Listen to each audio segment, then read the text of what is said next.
Hey gang, so in that last video, I was just showing you about this website called GitHub, which was created to share this thing called a Git file. Now, Git is something that's, for some of you, going to be a little bit outside of your wheelhouse. So something you'll want to learn about is this thing called the terminal. And I should really make a series of videos on working with the terminal, and I probably will. But there is, on the resources page, there is a link to learn more about the terminal. If you want to install Git or use Git, you're going to be using this terminal, which is a way of using your computer without this windowing system. It's the way computers used to be. You can see it's even green on black, just like they were when I was a kid, and I'm sure you've seen in movies. You can download Git for Linux-based systems using apt. So you go apt get install Git. It's really easy if you're using Linux. If you're using Mac, you need to use this thing called Homebrew. And so you can install Homebrew, which will then allow you to do things like brew install Git from the command line. So you would just type in brew install Git. I've already got it installed. I'm not going to install it again. And similarly with Windows, you can, download Windows or Git for your system. Now, what does Git do for us? Git is pretty nifty, and what Git does is it stores an invisible file. It's got a dot extension called the .git. And this .git is a way to keep track of different versions of your code. And if you want to go a little bit deeper on these ideas, there's a great series of videos that I also put on the resources page by Daniel Schiffman. It's called Git and GitHub for Poets. I just want to do something real quick with you and show you how I use Git almost every day. Almost every day. So we can use it in conjunction with GitHub to keep track of and share our code. And in other videos, I've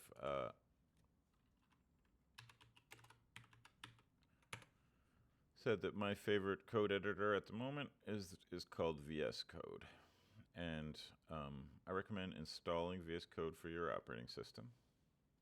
And when you're in VS Code, you can create a new project, essentially. I usually will click this Open Folder button, and I can now go to my desktop, make a new folder called Gitting.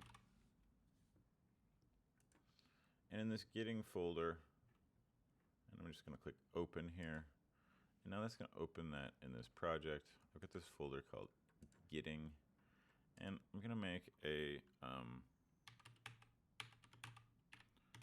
JavaScript file. And you know what? I'll make a HTML file too. And this HTML file, I'm just going to do a exclamation point and enter. And then I'm going to have a script tag that's going to include my Gitting.javascript file. So pretty simple. And in here, I'll just say like console.log hi. So we'll just see that our JavaScript's working. And you know, I'm going to put it here on this body. I'm going to put a just a p tag that'll say hi. So we'll get a little bit of text up there. Now I've got this project. I'm starting it up. I want to add Git to it to keep track of my changes. I'm going to say something like git init. And that's going to initialize this empty Git repository. And I can go, if I want to see that Git file, I'll do a list ls-a here in my terminal. And you know what? I'm such a doofus. I should have said, to open that terminal, you have to say terminal or window. Where is it? View. Somewhere. I always use the quick key, so I forgot where they keep it in here. Yeah, new terminal right here. And for me on this Mac, it's a control tilde to get that to work. So I open up that terminal, and you can see I've got this so-called bash terminal, and I already did my git init. Now I want to do a git add period, and that's just going to add any changes I've made since the last so-called commit will get added to what's called a staging area. And then I can, to actually commit those changes, I'll say git commit, and I'll give it a -m, and I'll say, I'm just going to say init. And these quotes are my message for my commit. This will accompany my commit. And then I can hit enter. And you can see it's saying 2 files changed, 14 insertions, created getting, created index.html. Neat. So I've got this commit. I made this commit. I can do something. I can check out a branch. You can see I'm on this branch called master. One thing that we've been doing the last couple of years is trying to get rid of that master term.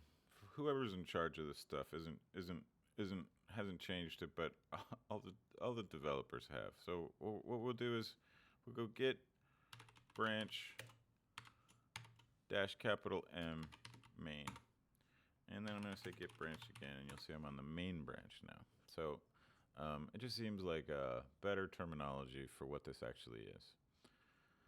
There's no master and there's no slave. There's just the main, and then there's other branches. I could make a new branch, but I'm not going to do that in this video. We're just going to keep this main branch, and then we're gonna set a remote origin. But first we have to make it. So I'm going to make a remote origin on GitHub. And what I'm going to do is say new remote 1202. And this is just going to be, you can call this whatever you want to. But I want you to notice I'm not going to add a README file this time. Instead, I'm going to add it here in my code editor and push it up. So I'm going to say create repository. And it's going to give me this whole list of stuff. I've already done this stuff. I already did git init. I didn't do this echo remote 1202 to the README, which would be a way to create a README document. But I did the git add, but I did period, which meant add everything. And I did this git commit with a commit message, and I changed the branch to main. Now we need to do this other one here, git remote add origin. And one thing you can do, if this seems kind of long and daunting, after a while you just get used to it, and it's no thing to type it out, but you can just copy and paste that in. And now I've got this remote origin. And then the next thing I wanted to do was actually go back and add this README. So I click this add file up there, and I'm going to make this file. I'm going to call it readme.md. And here I'll put in, this will be like a little bit less bold and a little bit less big. What is this called? This is called just showing how to use Git. And I'll just say hi. Now I can go through that process again, right? I'll say git add period. Git commit m. And this time my message is going to be add readme. And you can see it says 1 file change, 3 insertions. Now, I've added and committed these changes. What I want to do is I want to get those up to GitHub so they show up there. So I'm going to say git push. And so push is how we can send these changes up to the website, GitHub. And what I'll do is say origin. Origin is this thing I just added up here. So I added a remote origin at this URL. And when I say git push origin, the next thing I need to pass is what I want to which branch do I want to push up? And I only have one branch. It's called main. I'm going to push that up. Git push origin main. I'll hit enter, and it's going to send it right up there. It says 1 file change, 3 insertions. It set all this stuff up here. If I go back to the GitHub website,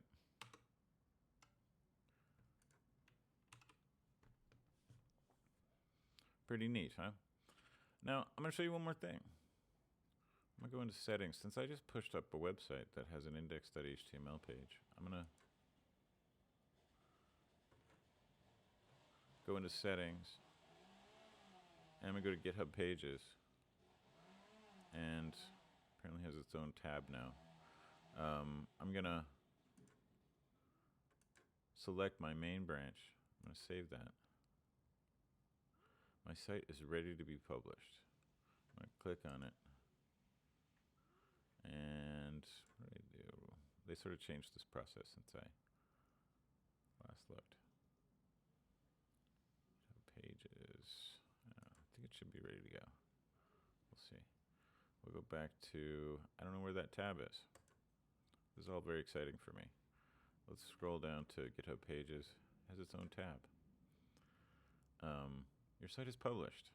So usually you just have to like cycle through that process before it says, okay, it's published. I don't know why they have a little publish button here. It would really help. I can go to this URL and look at that. I've got a website. I just built a website for you and me and everyone else. Anybody who goes to this link can see this website. Now this can be tremendously useful in your life. Not just the website part of it either. This sharing of code, maintaining of code. You can see I've got this init, and I've got this readme, and one happened 6 minutes ago, one happened 3 minutes ago. So it's keeping track of all those changes. And if I come back here, I can also check out, and I'm actually not going to go into this because I think this video is long enough as it is. But if you go ahead and look at those videos on the course website, on branching, on so on the course website, on the resources page, I've got a whole chunk here on working with the terminal, if that feels daunting to you, and I've got a whole chunk on Git and GitHub. All these are good. I would say Daniel Schiffman, Git and GitHub for Poets is the most approachable in a lot of ways. This NetNinja guy is great too. And this article is really short and quick. So get out there and get gitting. All right.